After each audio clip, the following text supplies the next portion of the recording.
All right, I'm going to turn it on. All right. Let's recap. First off, happy New Year's Eve day, Christmas Eve day. Happy Christmas Eve day to you. Thank you very much. Fraser, O'Leary. Oh, we're crooked. Stand by. Ooh, stand by. There we go. A woman's touch. Wow, you just feng shuied that. Look at that.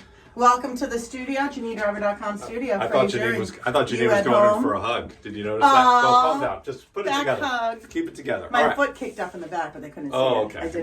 My pinky went up. That's classy. Okay, so let's set the stage. We're not doing product placement here. Okay, let's talk about we have. I don't even know if we're on the same page as to what we're I don't even know today. what we're talking about. But here's what's exciting. I'm here. Starting off in the new year, we are. I say we. Janine is putting together a program which is going to be, or she's actually using a program. What's the name of the program? Oh, the Body Language Mastery. Yes. Body Language Mastery. It's a 30-day mastery with myself and Chris Elric put together. 30-day mastery. She's got a program. She's sort of unveiling it, introducing it to the Alexandria Funness group. Okay, I censor myself because I work with kids, and so, and it's going to be kind of trickling out for those people. But yeah, right now, what we're talking about is a teaser, or is actually something that's very topical because it's the 24th of December. Yes, we're 1 week away from a very, in some cases, challenging day for people socially because it's a day of great merriment. There's New Year's Eve. It's a day of great merriment. I already have plans. Do you have plans? A day. Well, I was going to talk to you about that. Okay, I was going to talk to you whether we should do a pop-up. Well, we'll talk about all right, because you probably got kids or something. Okay. New puppy. All right. So don't. It's like a ball of string. Don't ball a string. Okay. So what the opportunity here is that we're going to say how to read people on New Year's Eve so that you have an amazing New Year's Eve. And then secondly, the day after, right? The hangover from New Year's Eve. Yes. How do you read? It makes me itch my nose when you say that, and I don't even drink, but that's so interesting because when you touch your face, there's a spike in stress and anxiety. So why? Why am I stressed about the day after New Year's Eve? What's that all about? Well, is there any chance, it hasn't been my experience of New Year's Eve, but is there any chance that that's because if you have a heightened, emotional, exciting night, then some people are like, well, what does that mean? What do I do now? Do I call? Do I not call? Who's going to post my bail? Right? All of these really interesting questions. I'm just thinking about, okay, so let's talk about New Year's Eve. You don't drink. Yeah. Okay, I drink. Yeah, you Okay, do. you don't. Just a little. You don't Just know a what I little. do. You've never I've seen you drink, bro. But New Year's Eve is one of those nights where I will drink. It's gonna put it on. I will put it on, as it were, and because I like to have a uninhibited time on New Year's Eve. Okay. I like a marijuana edible once in a blue moon. So the question is, if you get yourself into, I don't want to say get yourself into trouble, but if you're uninhibited, on something, you've reduced your inhibitions with the marijuana edible, or with I do it like 5 times a year with the IPA, right? That I do, or the mixed drinks. Long Island iced tea, if you will. Okay, nice. Oh, I love the Long Island iced tea. But so then you're in a situation, all right, first off, you're developing your skills, right? Yeah. Like, okay, you're going, it's 7 o'clock, it's 8 o'clock, it's 9 o'clock. You're in heightened reading mode. Read the room. So we're going to teach you. I'm going to teach you how to read the room to spot who might be interested. Because here's the deal. There's a quick tip. Okay. A quickie. This is a freebie. My belly button could be facing Frasier, but I'm over here flirting with George Clooney. George is here, and I'm like, oh, George, you're so funny. Thanks for coming to my party. I'm talking to George. But because my belly button is facing Frasier, it's actually Frasier that I'm interested in. And here's where a lot of women read the room wrong, because we think when the guy is talking to us, but facing our friend, he's flirting with us. He's talking to us. He's even like, hey, can I get you a drink? We're like, oh, I'm totally hooking up with this guy. Wrong. It's called the belly button rule, or AKA naval intelligence. Oh, classy. Classy. So where your belly button faces, that's where our interest lies. So if you're on a date and all of a sudden the belly button turns and faces the door or an exit, subconsciously that person probably wants out of that date. All right, so here's what, we're not going to... That's a freebie. That's a freebie. All of this is free because we're doing this particular thing as a freebie to then encourage you to then get excited about doing the body language mastery. We're gonna get. That's my excited We're gonna dance. get it started here. Oh yeah, but hold on. All right. So the goal is for you to increase your spatial awareness, your spatial intelligence. Where do you stand? Do you know there's a spot to stand on New Year's Eve that will make men look at you and find you more attractive? And men, there's a spot for you to stand on New Year's Eve for women to look at you and find you more attractive. I'm going to give you some real. So this is the penis perspective, right? Let me give you the penis A perspective. second ago, he said he's talking to kids, so he roped in the F-bomb. Well, but the he's penis bringing is up the it's a penis. body part, it's anatomy. But I'm just saying, I'd rather. Okay, but here's the thing. I have no idea if that is what she's saying is real. Cleavage is good, okay? Not crazy. Look at It's this, look at it's that, it's look at that. nature's All way. neck, It's right there. nature's way of saying, I am a mystery that you should come and unravel. Okay, so now here's the thing, right? All right, listen. Look, take a look at us. Okay, she's gussied up. She's got makeup on. Well, I she's just wore got a this sweatshirt 'cause I thought this beautiful. was I know, wintry. but you know, you did something. I right? did. I put makeup All right, on. This is not something, guys. This is This- not like. I whitened my teeth with a whitened strip last night. This when is I went not. to bed. This is not. What is it? Derelict. This is not like vagabond chic. Okay, Yeah, this is just what I wear. And you can increase your odds of being noticed. You can increase your what? All right. What am I? Scale 1 to 10. What am I? What's my rating? 9.5. Well, 8.5 or a hard 9. All right, but I can even get a little bit higher. Not much higher. You can't get much higher than this, but I can get to like a 9.1. Because here's the deal. 9.2. Men are attracted to looks and women are attracted to words and personality. And this is why a lot of us women fall for men in their little fancy vocabulary and they say things and they love bomb us and we're like, oh my God, I think I met the one. No, you didn't. You met a guy who knows how to use the words to, rope you in. Well, and you said words. You said, what was the second thing you said for women and guys? I don't know. All right. What did I I say? think that women are also respond to guys. Humor, words and humor, personality. I think personality, all of that goes into this energy piece, okay? Because I think that a perception of status, a perception of who that person is, and how worthy are they of esteem. Because if a guy who is low esteem or low status is interested in you, you don't get anything from that. Yes. You don't get any boost from that, right? Yeah. Whereas if it's a guy that you perceive as high status because they're funny,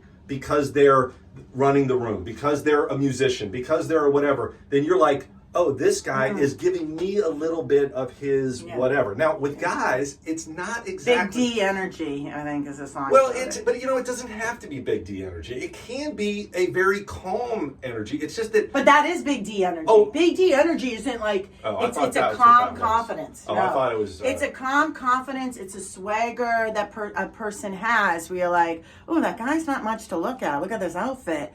But why am I pulled towards him? Because he's got big D energy, right? Because it's this calm swagger.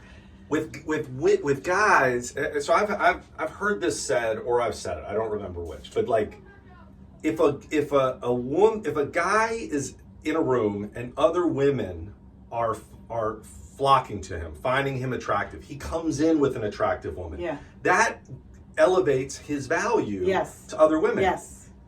That is not the way it is with a guy. Yeah. Typically, a guy would just as soon have the attractive woman in the door, have people ignore or throw crap at her because it's less competition. Men aren't looking for, my opinion, this is again one penis perspective, that the men aren't looking, I'm judging that woman based on, do I find her attractive first off? And then when I talk to her, whether it's, what pulls you in next? Is it her energy or sense of humor? Because Yes. I will say, I'm on a podcast.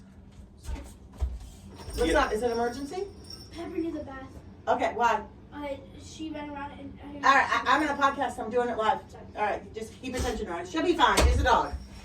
We have a puppy, Pepper. Now that's very different. What draws men in is very different for different men, right? Yeah. For some people, it might be, does the woman find you interesting? Do they find you funny? Are they funny? Are they interesting? Yes. If you're looking for marriage or baby maker or whatever, then you're looking for that. For me, I'm looking to see whether we are clicking, and typically because I am a acquired taste, and because I have a distinct personality and sense of humor, I'm looking to see whether this is their jam or not. If it's their jam, then we can work together. Okay, let me tell you something. Sort of. Fraser and I clicked big time when we met at my Fun as Fuck party where you were dressed as a lazy giraffe. Sexy and giraffe. we were lazy giraffe. Sexy giraffe. He goes, hey, I'm just seeing what's happening behind the scenes. He came in the kitchen. I go, glad you're here. You can put these pool lights on. He goes, I'm a giraffe. I don't have the ability to put pool lights in the pool, magnetic pool light. I go, so you're a lazy giraffe. It was a good dodge. So now I'm a sexy giraffe. Anyway, he shut me down really fast. We had good chemistry. We were building rapport. We walk at the same place, Huntley Meadows Park here in Alexandria, but he walks early as fuck. Like 6, Just giving way 7. too much information. Anyway, This is I too walk much. like 10 Too after I much drop my kids information. off. Anyway, but you have the ability, and this is one of the things that Fraser and I are talking about collaborating with. We wrote down yesterday our superpowers, our strengths. And one of your superpowers is self-awareness and the ability to communicate tough information in a way that still creates a friendship for life. Like, so he literally I wasn't even attracted to him in that way, but he shut it down fast. He goes, hey, I want to give you a quick heads up. Boom, drops it.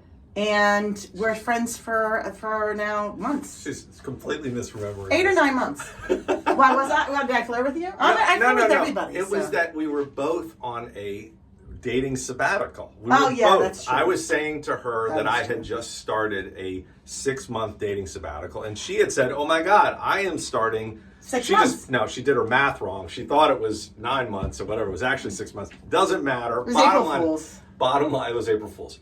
Okay. That said, I don't mind receiving compliments on my superpowers, but here is the thing: if people are going into a social atmosphere on New Year's Eve, and they're thinking, do you think that people should or do get clarity about what they're looking for? Like, not necessarily the person, but more like, what is the experience that I want? Is that important to know what experience you want to have in order to be ready to receive or attract that experience? Okay, so I do a lot of manifesting. I'm going to do a manifesting class too with our group, and we're doing a vision board class here too with our Funners Fuck group here in Alexandria, Virginia. By the way, I'm Janine Driver. This is Fraser O'Leary. We didn't officially introduce ourselves. So Fraser's question here is important because say your expectation is I'm going in and I want to meet a husband or the love of my life. I'm going to have a Harry Met Sally moment on New Year's Eve, right? That's going to do the opposite because you come across as desperate, right? You come across as desperate. There's an energy that women have too, not just men, that I want it too much. So what you need to do, and this is all about manifesting, if I were to meet whoever, the love of my life, the person I'm going to spend my relationship with the rest of my life, if I were to meet that, what emotion would that give me? Well, that emotion would give me, I don't know, say joy. Okay, it's called chunking up. Now, so you've got joy, you probably know this. You got joy. If you had a life full of joy, what does that give you? Peace of mind. Okay, what does that give you? And you keep chunking up. And here's the deal. You need to, before New Year's Eve, write down, if you want to meet the love of your life, say, what does that give you? What does that give you? Go up 3 or 4 levels. That ultimately gives me peace of mind. Great. What can you do today, going into New Year's Eve, when you get there? What can you do that can give you peace of mind already? Or bring you joy already? I have a new puppy here that's 8 weeks old today, a little teeny peanut. Maybe we'll show you later. Peppermint, we call it Pepper. So that dog brings me joy. I'm more likely to go to New Year's. Love brings love. I already have love. I'm not coming in looking for love. I need love. Because if I come in without it, the man doesn't want to fulfill it. So you want to already write down 3 ways that you already can get that emotion. I have this awesome manifesting book, and it's so great. And one of the tips is once you figure out what does this ultimately give you, what are, like right here, I have vision boards behind us right here. So reclaim my joy. So say if I get joy, if I meet the love of my life on New Year's, that'll give me joy. That's not one of my goals. I'm doing a murder mystery dinner. I'll tell you about it later. So that gives me joy. Going into New Year's Eve, what can I do that day? 3 things that will automatically give me joy. Have you ever seen the tuning fork? When you're at the same vibration, right? 420 and 420. So the 420 hits, boom, boom, both double their success. They both, but if I'm at 420 frequency and Fraser's at whatever 415, and they hit each other, we'll have to put it in the video. You're good at editing shit. So when they die on the vine. So if you're coming in you're coming in empty, you're going to walk out empty. So you have to come in with joy. And I like that in a lot of different ways. And I'm going to say that in a second. Let's just do a quick pitch, though, for body language mastery. All right. So Janine has this workbook, right? A class called Body Language Mastery. And it's like a 30-day journal, a 30-day kind of course. And it's to help because Janine is this body language expert, right? And so what we want to do is have people that are interested, especially people who are in the social group. We want people to connect with Janine and Chris, the people who are running it, and sort of, I don't know if it's, they get some discount or they get some portion of it free, but certainly you can get a taste of it before you join or sign up or whatever. But the goal is to develop this mastery in being able to read people, being able to decode the bullshit that people try to hide when they're talking or not talking, and to be able to go into 2025 with this greater level of emotional and spatial and body language intelligence. Okay, but let me say about the resonating, right? Yeah. About the tuning fork.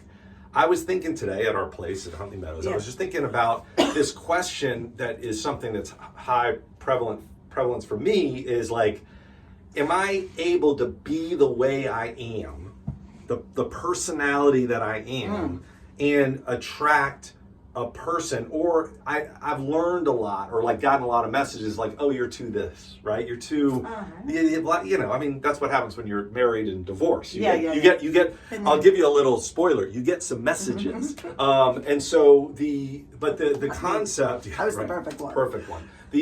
But the concept of saying what I would like to do is be tuning or whatever, humming, resonating at my frequency. Yes. And then there are lots of people, I dare say an overwhelming majority of people that don't resonate with my frequency, or at least wouldn't resonate in any kind of meaningful relationship.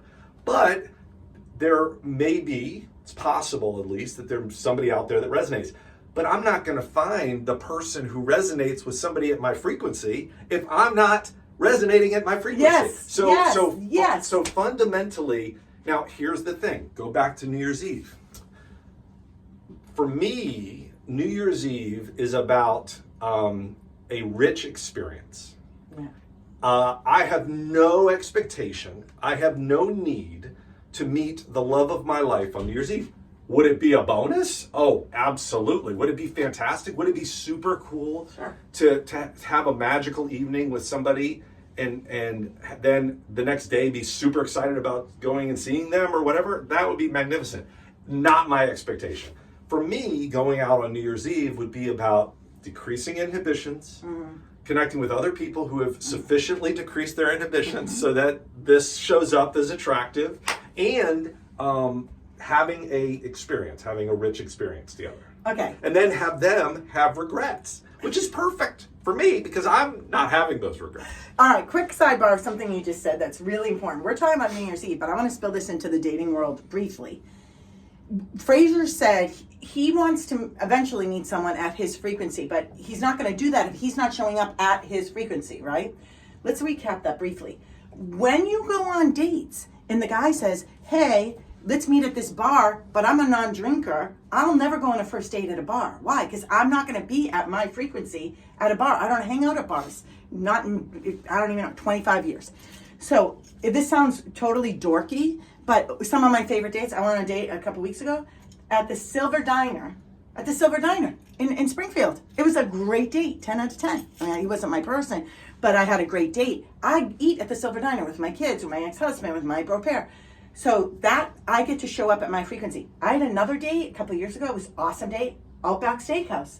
Nothing fancy. Outback Steakhouse. I eat at the Outback Steakhouse. Hold on a second. Janine took me to the Outback Steakhouse. Because I live there. To thank me for something, and now she's describing it as not fancy. That was awesome. No, but I'm saying it's not like I'm not going into DC. I was gonna say New York, into DC and going to Morton's or going to the Capitol Grill. Well, all of that is part and parcel of if you want to find somebody that matches who likes you. to do things that you like to do. We walk at Hunley Meadow Park, not together. You do things that you like to do, Yeah. and then you be the way. I mean, that's the challenge, right? You're like, I think we've learned this, and this message of dampen that part of yourself, hide that part of yourself, make sure you're not too much this, right? And now here's the challenge of that. You can get rejected because of who you are. You're going to get rejected because of who you are. Yeah. But you're going to, then if you get accepted, it's because they like who you are, and that's a good place to be. A woman that I'm friends with, her name's Andrea Quinn, and she wrote a book called The 8 Quintessentials for Women to Have Their Dreams Come True. And one of the tips that she gives is she calls it a good to know. So a good to know is we're not a fit for each other, right? Fraser and I'll be friends for the rest of our lives. My friend Chris Elric, I call him my work husband, friends for the rest of our lives, right? I've known Chris for, I don't even know, 16, 17 years. So, but we're at the same vibration friend-wise, right? So you want to be very cautious on being overly excited and trying to be someone you're not. And if someone does not match with you personally, it's just a good to know. So I love this. By the way, I was on the Mel Robbins show a year ago in October, and it was Mel Robbins' favorite thing that I shared. She goes, how do you deal with bad feedback when people give you bad feedback, Janine? I go, well, I was coached by this woman, Andrea Quinn, the 8 Quintessentials Women Dreams Come True. She calls them good to knows. And I shared a story, I'll make it brief. I spoke at an event. I'm a motivational keynote speaker on body language and sales and leadership and stuff like that. And this woman at the end of the event, I had a standing ovation. This woman, 25 people deep. This woman at the back, she's from Europe. She had some accent, shirt, spiky hair, big circle black glasses, like the big circle ones over the top. But I like that vibe. I like unique people. So she's waiting. I can't not see her because her vibe is so interesting. She comes up to me and she said, hey, Janine, I just want to let you know, 45 minutes she waited in line. I only spoke for an hour. She says, I just want to let you know, you were roommates at this last Camp Powerment, the last year's one, with my best friend, Sarah. And I go, oh my God, I love Sarah. How's she doing? She goes, great. I just want to let you know, I went to both of your events today and I don't get it. I don't get what Sarah likes about you. I don't get what people like about your content. I don't get it. And old Janine... Appreciate you waiting 45 minutes to let tell me me know that. the hate. Appreciate that. So the old Janine, that would crush me, or I have a feisty side. So as Fraser's well aware of. So I have a feisty side sometimes. And old Janine would have been like, so you waited in line 45 minutes to tell me that? Like, I have better time to do, better things to do. 2 things I want to tell you. 1, all I said was, literally I said, that's good to know. How can I help you? Good to know. How can I help you? She goes, well, I want to understand why Sarah likes you so much. And I go, I guess that's something you're going to have to ask Sarah. Anything else I can help you with? Boom, on my merry way, I had a great day. I left not regretting how I handled that response. There are moments where I regret how I handle negative feedback. So this good to know. I shared it with Mel Robbins. She loved it. She said, Janine, out of everything you shared, that was my favorite thing. Her fans went crazy about it. Guess what? She just had a book drop this past week, and it's called Let Them. And it's let them. And I'm writing a newsletter. I'm going to publish it today. Today's New Year, a Christmas Eve day. I'm publishing it today. Is let them. Now, maybe she was inspired. Maybe subconsciously she was inspired. Who knows? But let them and good to know are complementary. So I'm going to share that with everybody today because I'm going to put that out there. And I love this. And it's interesting you talk about regrets, not regretting how you handled something. And they talk about regretting the things you've done versus the things you haven't done, right? Or you don't regret the things you've done, you regret the things you haven't done. And I think that your willingness to be yourself, and then to have your own back when being yourself doesn't serve me. We'll see if it serves you. Let's just say when being yourself gets you feedback that you'd prefer not to have gotten. Nobody likes to be told they're not somebody's cup of tea, and nobody likes for the person that you're attracted to physically or even energetically for them to say, yeah, not into that, right? Nobody likes it. But I don't think it's fair to say that it doesn't serve you. Right. It served the shit out of you because you have your own back. You're like, I'm going to be me. And then other people are going to get to see me, and they're going to get to decide whether they like to be with me, whether they want The to good, be the with bad, me. the ugly, It's the everything. It's ugly. Yeah. People hide themselves Yeah. to prevent bad feedback from happening, to prevent pain, to prevent rejection. And so the question, then we go in to let them, and then this is where I think your ability to support yourself in whatever experience you want to have on New Year's, right? Yeah. If you want to go out on New Year's Eve and look for the love of your life, do it. If you want to go out on the New Year's Eve Hang out with girlfriends, or if you want to just go out and get crazy and just have an interesting, I don't know what it is type experience, my information will be down here at the bottom. No, I'm just joking. But the point is that then afterwards, the next day, when you're looking at that experience, it's important to have your own back. Yeah. I think one of the biggest Yes. problems that people have is they fear getting tortured. They fear getting abused. They fear getting criticized. And the person that they fear most getting abused, criticized, and tortured by is themselves. Yes. If you Yes. commit to having your own back, and you commit to Savannah, my daughter, we were over at my friend's house, and one of my friend's sons he was joking, but he was saying things like, "Oh, I'm so stupid. I'm so stupid." He was doing it as a complete joke. And so my daughter Savannah says, "Listen, I don't let friends talk to other friends like that," right? He's just talking to himself. And they both were in on the joke, but it's that kind of thing, right? Like, the world's going to do what the world's going to do. Yeah. But you don't have to participate in the pile-on or really initiate it. I'm wicked positive. So Romans 8:28 in the Bible says everything happens for our greater good. Driving back from Boston, we did it early Christmas, and driving back from Boston, my son goes to college up in Boston. I'm from Boston originally, and I live in Alexandria, Virginia. Driving back, I'm with my two littles, Charlie and Jack, 10 and 11. I'm kind of tired. We left at 3 a.m. because if you leave at 3 a.m. to Boston, coming to DC, you could do it in 8 hours, 8.5. Anything else, you can get until like 10 or 12.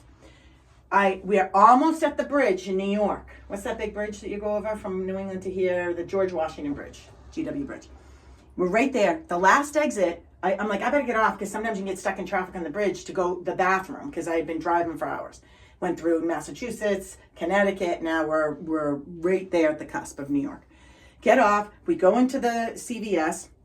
We all go to the bathroom. Charlie, Jack, and myself. We go to the bathroom in CVS. I get back in. My GPS on Waze says, "Would you like to finish the trip you were just doing?" Keep in mind, I'm kind of groggy. I'm driving. I'm safe, but I'm not really paying attention.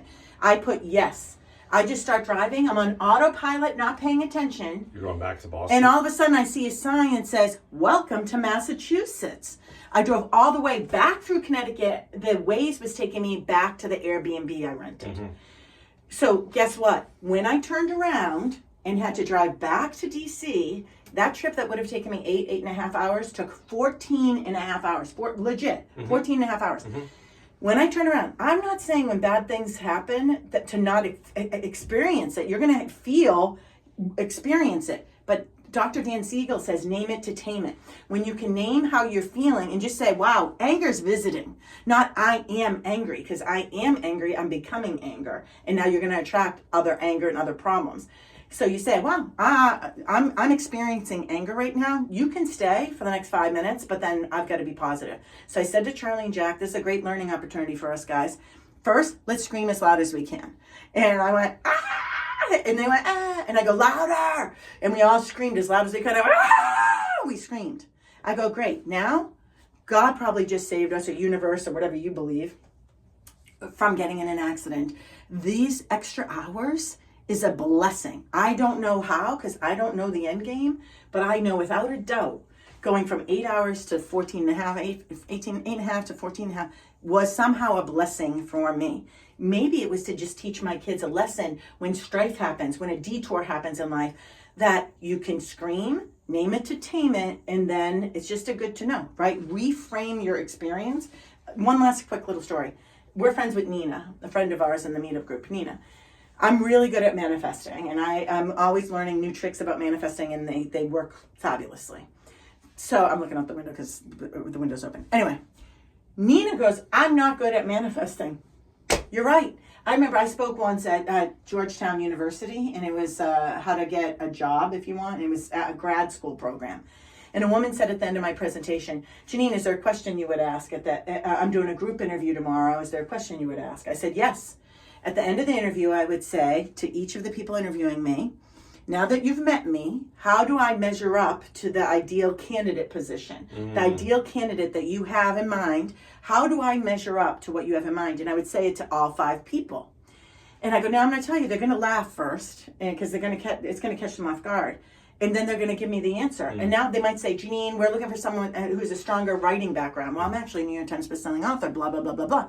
But I didn't bring that up because that's not my favorite thing to do. But I'm okay with it, right? I have experience with it. That woman who asked the question, Fraser, and you at home, said, I could never ask that question. I would look desperate. I go, you're right. You would look desperate. I would look confident. She would look desperate. So when Nina says she's not good at manifesting, you're right. Yeah. So guess what? Her son called. She goes, Mom, you're not going to believe it. The car is either dead or the ignition's dead. It's not starting. And she literally said, why do these things happen to me all the time? I go, cancel. My mother always said, cancel. I go, cancel. This is why you're not good at manifesting. Bad things happen to me. They're good to knows moments. And I just reframe it. This is a blessing. I don't know how it is, but I know it's a blessing. When you just can name it, tame it, control it. See, when you name an emotion, the blood, so when you're pissed or angry, and you might know this, Fraser, and you at home, the blood is not here in the neocortex. The turtle or the squirrel that climbs the tree, he doesn't stay pissed for 45 minutes that he fell out of the tree or someone else got his nut, right? He's just going about his life. When we go into that fight or flight, that panic mode, and we're angry, the blood leaves the prefrontal cortex, the neocortex.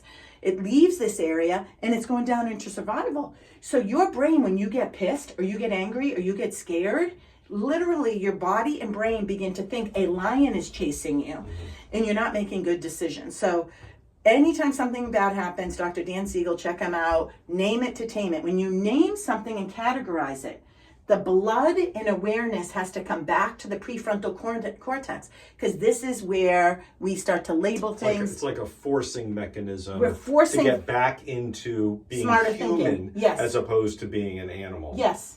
So let's tie this up and think in terms of practical for people, because part of what we're saying is in the new year, people are going to be able to connect with this body language mastery. Yes. But we want to give people an amuse-bouche. We want to give people an appetizer, right? We want to get you... I've got one in mind. We want to give you something. So practically, and I'm talking about like 3 things. You said make up your list of 3 things that you want to attract or you want that you're living into and what your life is going to be like or whatever. You talked about where you stand. But let's say that, like practically, if somebody's getting very, very tactical and they want to go and they want to get a taste of body language mastery, right? They want to turn into a person who attracts as opposed to somebody who's neutral on New Year's Eve. What do I do? Well, first is set intention, right? So it is the intention of joy, happiness, no matter what. You know, I remember when I got married years ago, I used to say joy and serenity, no matter what, joy and serenity. And a million things happened on my wedding. And the flowers weren't done. I missed the dance lesson. A ton of things happened. But I kept saying every time something bad happened, joy and serenity, no matter what, joy and serenity. So pick what is your mantra. My mantra I say every day is I am what I say I am. I am WHAT. I am what I say I am. I am wealthy. I am healthy. I am abundance. I attract people who treasure me, like you, Fraser. Okay, so I am what I say I am. So what's your mantra? And this is why I love trees. And so if you think, my house is called the Happy Tree House. If you think of a tree, the roots of the tree are what you believe about yourself. And then the trunk of the tree is body language. The branches are thought. And leaves or fruit or nut are the words. Okay. These are the 4 steps of how we communicate. Say them again. So first comes, what do we believe? I'm a swearing Christian, so we call it, what is your purpose in life? What's your intention? Believe. Your belief. Okay. Simon Sinek calls it your why, right? Okay. So what do you believe? Now, the second step of communicating is body language. It's the trunk of the tree, nonverbal communication, Okay. which can happen up to 9 seconds. I know you're skeptic on it. Average is 5 to 7 seconds, but it can be, body language happens up to 9 seconds, average about 5 seconds. So body language happens next after what we believe. Then come the branches. Do a branch with me, Fraser. Then come the branches. Which are what? Thought. So belief, body language, thought. So you're saying and that. then words. So then you're saying that's what you were saying in terms of like your body is going to reflect what you believe. Yes. Before you're even conscious. Yes. Of a verbal thought. Up to 9 seconds before. Okay, and then that verbal thought is going to express itself in words. Words. So, but the words of thought are very. Words can make a new tree. all right, so play this out with me. If I go into our friend Nina, and I go into Nina and I do a little a little belief surgery. Yes. And I say, no, you're really good at manifesting. Nope, you're really whatever her thing is. Those changes in her beliefs are going to express herself in her trunk. Yeah. First. Yeah. Meaning that somebody, without knowing what's obviously she's thinking, and without obviously hearing what she's saying, they're going to be able to say she believes that about herself. Yeah. If we go back, she had a party. Janine had a party a couple days ago, and if I'm looking around that party, I can look at people's body language and see some of their beliefs. Yeah. I haven't. Who's joy? I don't know what their brains. Yeah, if say. I just said point out 4 people that are joyful, Okay. you'll be able to do it. Okay. And so then we first want to tackle that in terms of New Year's. You want to sit there and say, are there beliefs that you have about yourself? Now, these are kind of thoughts, but like beliefs that you can discern or either I used to say, you can think what you're going to think, but don't say it. And if you say it, don't spray it, right? Okay. Like you don't want to be a situation where you're spraying it to everybody else because then it gets reflected back to you, right? Do you know the difference between an opinion and a belief and how the belief is formed? Yep. Okay, an opinion means I have an opinion that that sexy-looking woman across the street is dating that 90-year-old man because he's a millionaire, right? That could be my opinion. A belief is 10 other people also have that opinion. Now it becomes a belief that it's a reality. Because it's been reinforced. Yes. So like if I do a motivational speech and I get a standing ovation, because you're seeing everyone else standing around you, it's not an opinion that Janine Driver is a great motivational speaker. It now becomes a belief. It is a fact that Janine Driver. So if someone comes up to you and you're not in an environment where everyone gives you a standing ovation, but someone comes up to you and says, hey, Fraser, your podcast impacted my life in ways you'll never believe. I had the best New Year's Eve. You are amazing. I love you. I mean, your information and how you explain things with metaphors and analogies is life-changing. What should Fraser say? Because right now, that's still an opinion. I hear it all the time. That's what he should say. If I had a nickel. Yes. Someone just emailed me the same thing this morning. We need to know multiple people say it. And once we know multiple people, it becomes a belief. So if you have a belief bad things happen to you, it's not just because bad things happen to all of us. It's just reality, right? It's an experiment, this world of ours. It's if someone else says, hey, bad things always happen to you, Mom. Right. Bad things always happen to you, Mom. Why do these things always happen to you? Now all of a sudden it's like, holy shit, it's not, I just believe it, other people, and now it becomes a belief instead of an opinion. I'll tell you what's one good thing about that is that once something is introduced verbally, some of the most pernicious things are things that if you actually heard them said about you, you would refute them, right? Yes. The problem is that they're sub-verbal, so then you're not in a situation where you can say, wait a minute, like if somebody said to you, bad things always happen to you, you'd be like, whoa, don't put that stuff in me. Yeah, don't throw that at me, but you throw that stuff at yourself all the time. Yes. All right, so hold on, let me go back. Trunk, beliefs. All right, so we got our beliefs in the roots. We got our trunk expressing itself in body language. Now, here's the question. Presumably, what you're going to talk to us about is what type of body language should you intentionally? Because, I mean, you can't. I can change my body language and the way I stand and whatever without having to do all of the subterranean belief work. But that's not true, because watch what happens. I'm going to do an experiment. For men, steepling is a powerful move. It's really sexy. A low steeple, so like around their waist. Fraser's 6 feet. I'm 5'8.5", so I'm way down here. So a low steeple for a man is a sign of confidence. An elbow pop, if the man is at a bar and he's like this, women are going to be like, Hey, who's that guy? What's up? It's when men take up space like this, look how confident the men, no one wants this. Me, I'm too confident, right? They work for people like me. So they don't want to Beat it.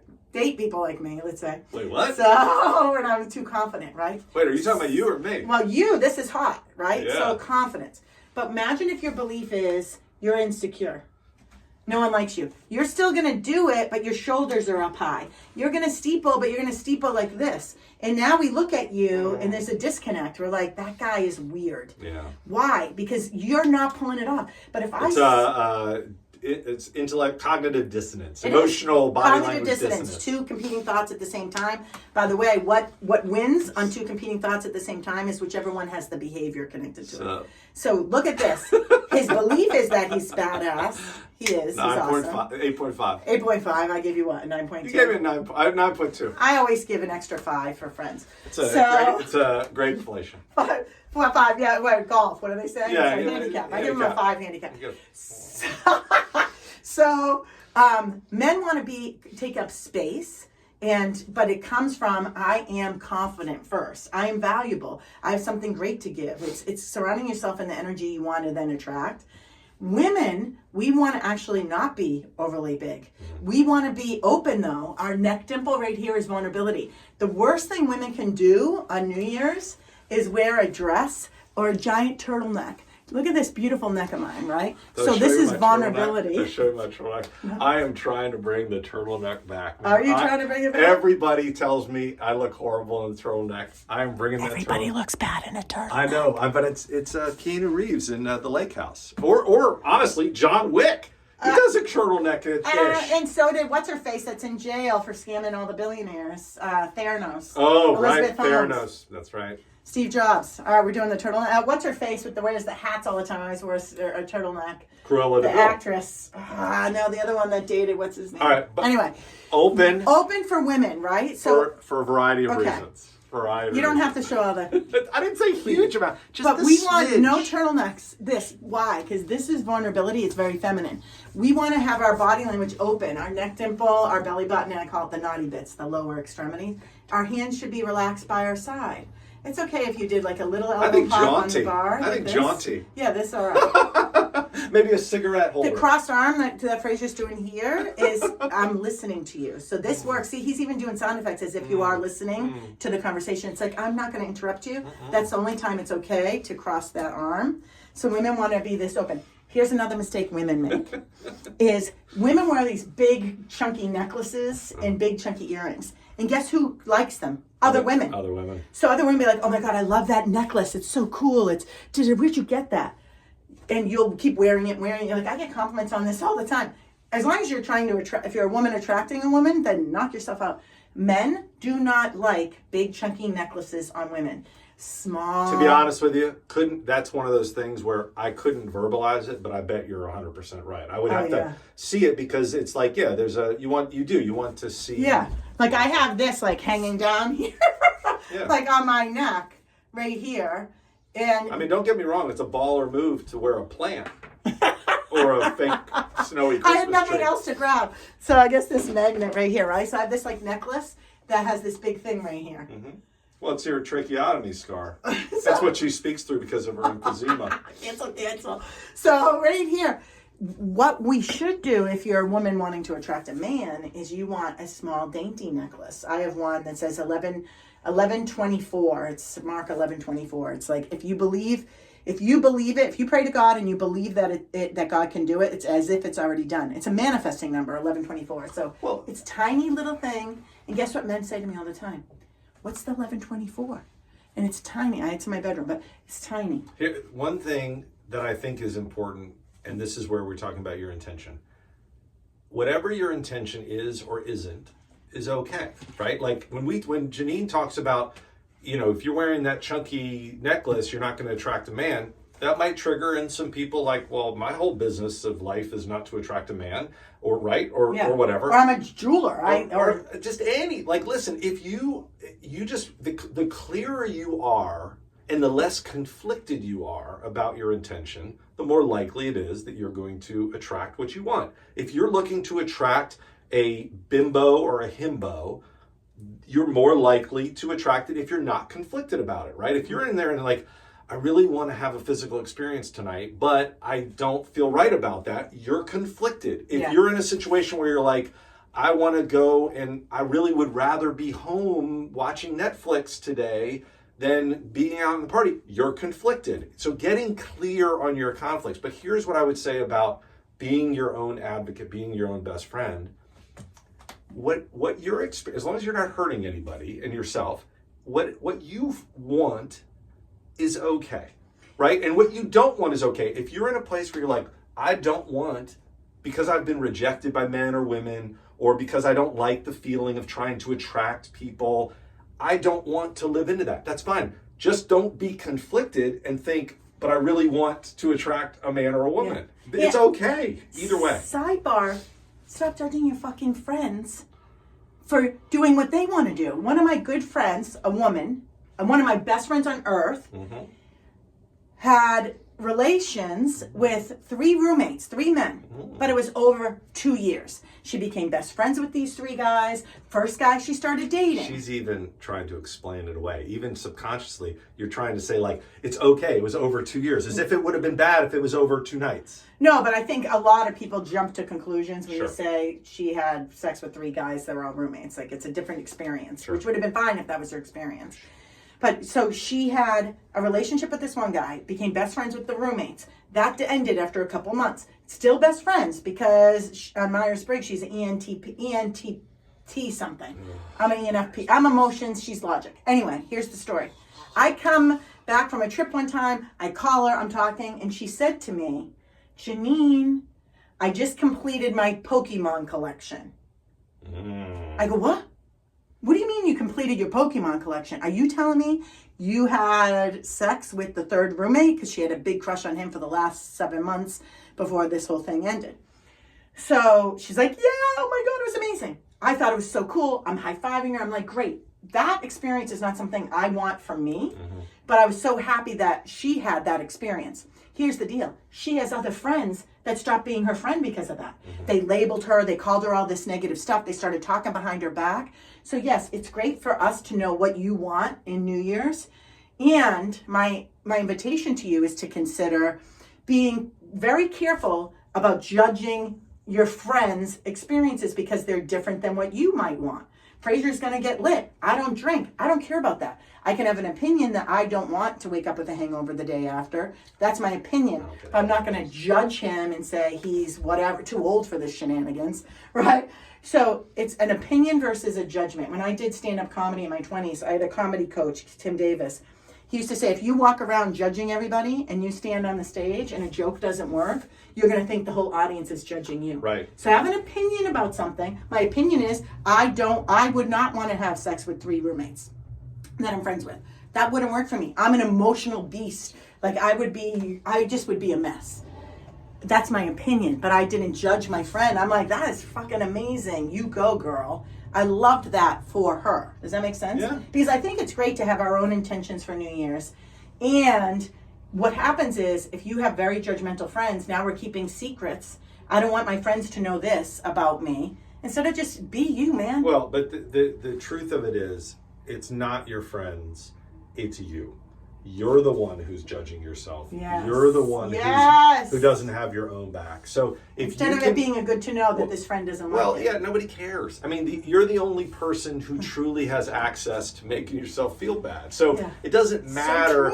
But what you are looking for, going back to Janine and belief and opinion, you don't want to share it because their beliefs will overcome your ability, your sort of really nascent tendency. Think about that puppy. That puppy can't do jack. That puppy is a tiny little puppy, can't do anything. It's going to grow up to be a serious beast. But your ability to be your own friend and support yourself and say that's what you, for whatever reason, want to have that experience and be okay with it, that needs to be nurtured. Now, this is why he's my friend. He coaches me through that tough shit all the time. If I'm hard on myself when I did something impulsive or whatever, Fraser, this is what I'm saying. He is able to take tough shit that a friend would give you, or a parent or a sister or a brother, and you're like, fuck you, I don't want to talk to you through the holiday season or through 2025. Frasier can say it in a way, this is how you know someone's your person. They can give you really tough feedback that you can receive and implement. Because what you just said there is dead on. It's not about whether they judge you or not. It's whether or not you make those moments good to know moments and you be okay with you being you. Well, and if anybody out there wants me to come and tell them what they're doing wrong in their life, or to criticize them, or really insult, I mean, I can do it quickly. And frankly, just send me a picture or your last Facebook post, and I will tell you I'll tell you what's wrong. I'll tell you how it could have been funnier.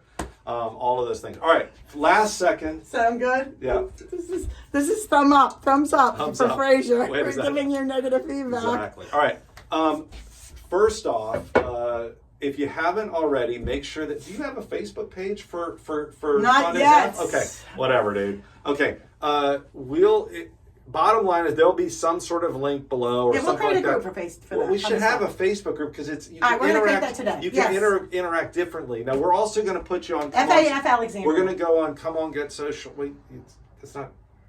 What, like search for that? What is this? AOL keywords? What is that? What do you just Well, magically how do you say? find the group on Facebook? We would want to probably put a link on the meetup, but we're also going to put it on Come On Get Social. So if you go to comeongetsocial.com, it'll take you here. But the key thing is that we want you to still give. Can you do maybe you can do it separately, or just do it maybe in your newsletter? Could you do like a? Are you still writing your newsletter? Yeah, I'm going to publish one today. Do you already write it though? Yeah, it's already done. Okay, because I'm just thinking about.